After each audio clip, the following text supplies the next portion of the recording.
নোয়াখালীর মাইজদিতে প্যানকেয়ার আইসিইউ হাসপাতাল and normal delivery সেন্টারে ভ্রাম্যমাণ আদালতের অভিযান চলাকালীন সময়ে একটি বেসরকারি স্যাটেলাইট টেলিভিশনের নোয়াখালী প্রতিনিধি খায়রুল আনাম রিফাতকে হেনস্থাকারী হাসপাতাল কর্তৃপক্ষের শাস্তির দাবিতে মানববন্ধন করেছে জেলা সাংবাদিকরা।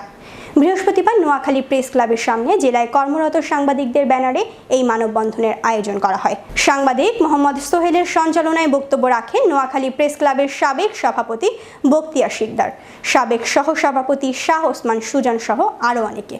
জেলায় কর্মরত প্রিন্ট, ইলেকট্রনিক ও অনলাইন মিডিয়ার সাংবাদিকগণ অংশ নেয়। মানববন্ধনে আগামী এক সপ্তাহের মধ্যে সাংবাদিক হেনস্থাকারী হাসপাতাল কর্তৃপক্ষের বিরুদ্ধে আইনগত ব্যবস্থা নিতে আলটিমেটাম দেন সাংবাদিকরা। আমার উপরে এরকম একটি হামলা করা হয়েছিল, আমি তথ্য সংগ্রহ করতে গিয়ে, এবং পরে আমার বিরুদ্ধে নানা ধরনের অপবাদ দেওয়া হয়েছে। কিংবা কোনো ব্যক্তি প্রতিষ্ঠানের প্রতিপক্ষ নয়, কিন্তু আমরা বারবার দেখে এসেছি এই নোয়াখালীতে দেশের অন্যান্য জায়গার মতো বন্ধ করে তো তাদের কাজ করতে পারে না। তারা কাজ করতে গিয়ে আমি আজকে একটি কথা বলতে চাই, সেটি হচ্ছে এদের সাহস দিন দিন বেড়েই যাচ্ছে।